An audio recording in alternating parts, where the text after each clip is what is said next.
Dharma books.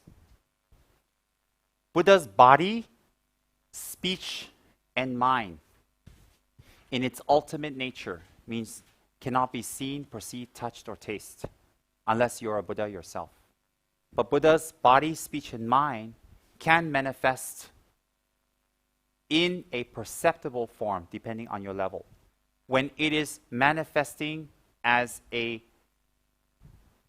enjoyment body, a Sambhogakaya body, it can be perceived by other Sambhogakaya level beings. Sambhogakaya. And then, for all beings who are not Sambhogakaya and above, that form cannot be perceived. So they have to emanate in the form of a Nirmanakaya. Nirmanakaya, or in Tibetan, Truku. So when they appear in a Nirmanakaya form, most likely they're in a gross form with the 5 aggregates, or a gross form that doesn't have to be the 5 aggregates, but a gross, tangible form, perceptible with our 5 aggregates. All right? So the body, speech, and mind of Buddha can emanate on their own, can join up. So Buddha's speech can emanate as a being to teach. It doesn't need his body to emanate. His body, speech, and mind are one and the same, inseparable. It's an enlightened mind. So therefore, on our altar or for our daily worship, it's very, very hard to visualize nothing, to have an empty room and just say Buddha, Dharma, and Sangha is there. You can, theoretically, you can have an empty temple and nothing there and say Buddha is everywhere, Dharma is everywhere, Sangha is everywhere, which is the truth. It is the ultimate truth.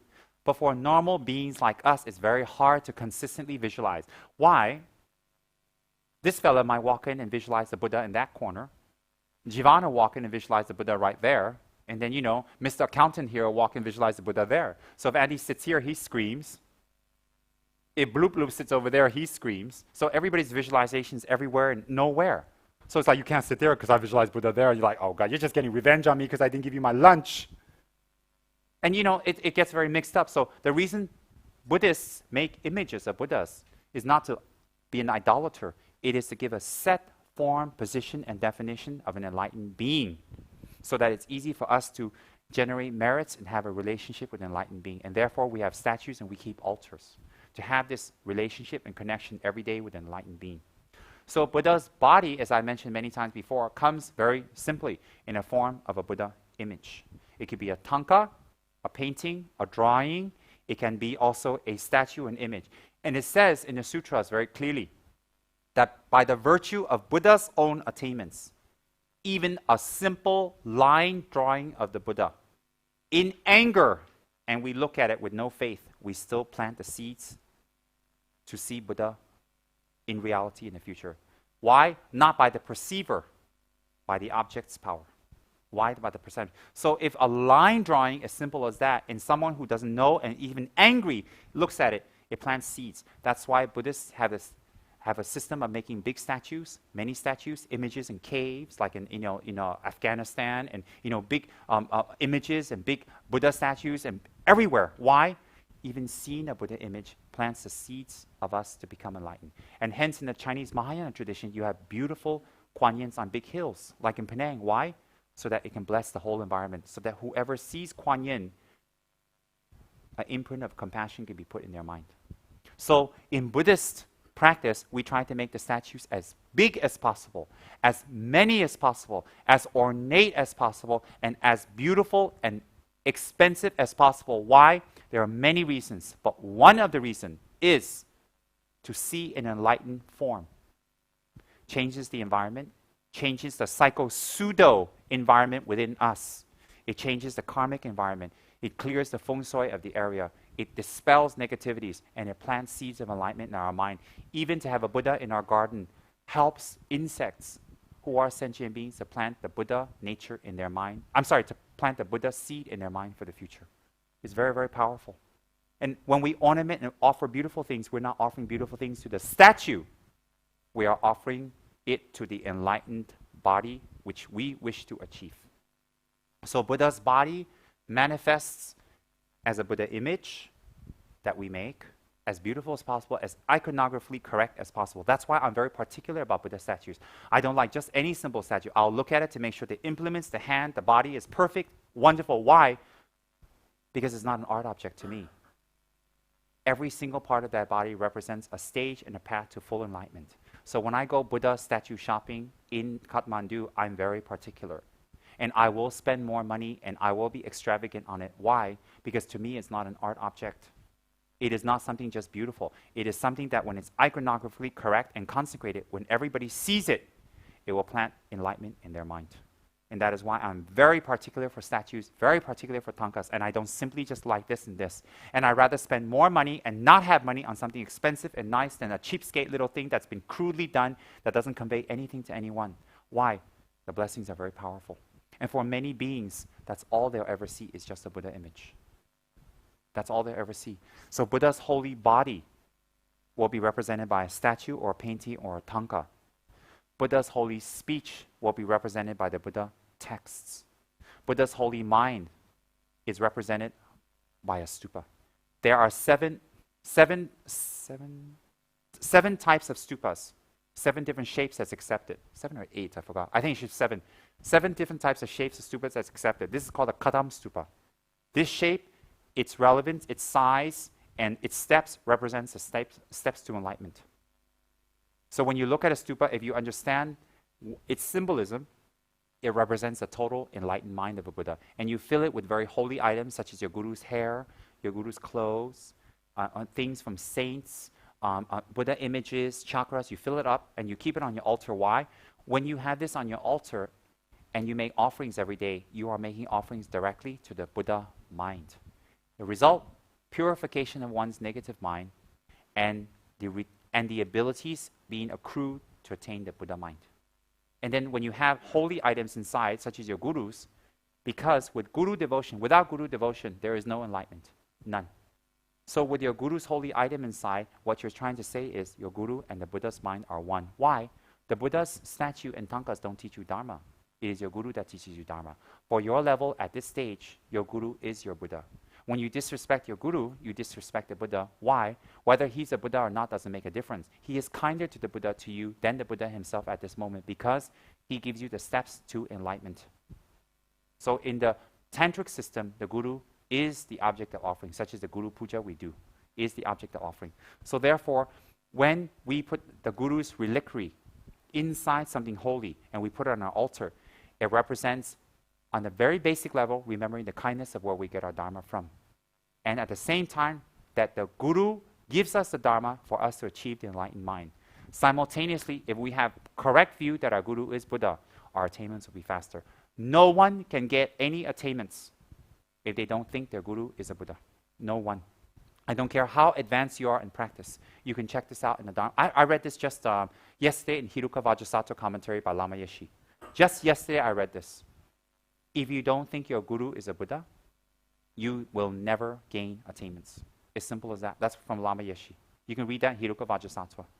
So therefore, believing your guru is a Buddha or not has no significance for your guru. It has significance for you because then how you act, how he influences you, how he can bless you, how he can change your lives will be dependent on your attitude towards your guru. So if your attitude is flippant, silly, disrespectful, breaking promises and samayas, that will be the result of your practice and your life. If your attitude is very lame, very I don't care, and choosy and selective about what you want to do according to your guru's instructions, then that will be the result of your practice. If you take your guru's instructions like it's the word of law, and you do your practices and you keep your samayas well, you will see transformation from your mind. Why? A guru will only teach you dharma. All the methods of a guru will to bring you to the state of enlightenment. So if you follow and surrender, what are you surrendering to? To the guru? No, you're surrendering to the dharma. So if you're flippant, selective, callous, uncareful, and always moody with your guru, that will be your attainments. Be exactly the same thing. If you're careful, if you're respectful, if you're straightforward, and you listen, then what do you get the benefits from? The benefits doesn't come that you believe your guru is a Buddha. You actually surrender to the words of your guru and the dharma that he is imparting to you. And when you follow that, you become a Buddha. Therefore, in our visualizations of pure view, when the guru speaks the Buddha teachings to you, doesn't the speaker have to be a Buddha? So therefore, if we visualize the speaker as a Buddha, the speech as the Dharma, then attainments will arise. Why? We change our view. We change our view completely. What's the difference if you visualize a statue to be the Buddha or your Guru? They're made of the same compositional factors: earth, air, water, and fire. One can speak, one cannot. One teaches, one cannot. So we are not at the level where we can see all enlightened beings. So we're dependent on a knowledgeable, compassionate, skillful Guru who can impart the teachings to us. So in our visualizations now, the very basic fundamental teachings, the very basic fundamental step is to visualize our Guru as a Buddha with and without his faults. Why? It trains us to not look at other people's faults. It trains us to blot out and not focus on faults and good qualities. That is the first step. So the Guru uses himself for you to train in seeing positive things immediately. So the most important thing of the Buddha's body, speech, and mind, the most important is the speech. It is not the body that brings you to enlightenment, although it can be a cause. It is not his mind that brings you to enlightenment. It is his speech. So out of the body, speech, and mind, out of the three, the most holy and the most sacred is the speech. And speech represented in our plane is the Dharma texts.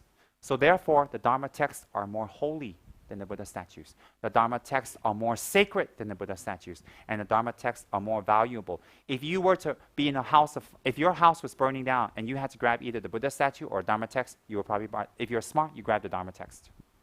Therefore, in Tibet, many high lamas and many high beings who were escaping Tibet, they didn't grab their statues, although it was very precious. Some even spoke. They grabbed the Dharma text and escaped Tibet. Why? The Dharma text is what can bring you to enlightenment. Why? The Dharma text is a manual to full enlightenment. Full enlightenment. Example, this is the commentary on Vajrayogini's path. This is a complete commentary on Vajrayogini. This is not the sadhana. This is not the sadhana. The sadhana is a complete meditational manual on Vajrayogini, how to become enlightened according to her tradition. This is an explanation on her rituals and practices. So this explanation on rituals and practices of Vajrayogini explains how to do the actual manual. So this is very holy. This is more holy than the Vajrayogini statue. Why? If you don't have this, you just have the statue, you make offerings and puja, that collects a little bit of merit. But if you have the text and you actually meditate on it, you become enlightened. So what's more holy? What's more holy if you have one car or you have the secret manual on how to make another 100,000 cars? Of course, the secret manual. So what's better, to have a Buddha statue or the manual to become a Buddha yourself? What's better, to have a Vajrayogini statue if you had to have a choice, or the actual manual to become Vajrayogini? Of course, the Dharma text. So Dharma texts are extremely sacred and very, very holy. And when we don't know their value and we just throw it around and put it here and we're callous with it, it's very bad. In fact, sponsoring Dharma texts is considered even more holy than statues. But you see, you have to see what level you're at. If you're in a village and you sponsor books, it doesn't help. If you're in a village, you sponsor big Buddha statues, it's more beneficial for them. Ultimately, it is Dharma text, not statues. Ultimately, that brings more benefit. Ultimately. Because if the Buddha appeared on this planet and never ever spoke, who will be enlightened? So think Shakyamuni shows up, lives 81 years, he doesn't say one word. Everybody makes prostrations, makes the statues and prostrates, makes offerings, and that's it. He doesn't say one word. Who will be enlightened? Nobody. Imagine your guru shows up, His Holiness Dalai Lama shows up, he just looks at you, we have tea, he doesn't teach you anything. What happens? Yes, he's holy, you make offerings, you offer kata, he touches you, he blesses you, but if he doesn't speak, what the heck are we going to do? Nothing. We go back home exactly the same, with a little bit of blessing of enlightenment planted in our head because he's so holy. But if we go see Dalai Lama, he doesn't give us teachings, what's the point? We go see our guru. So what do we go to our guru for? We go to our gurus to watch him, to learn the Dharma, to listen to the Dharma from him.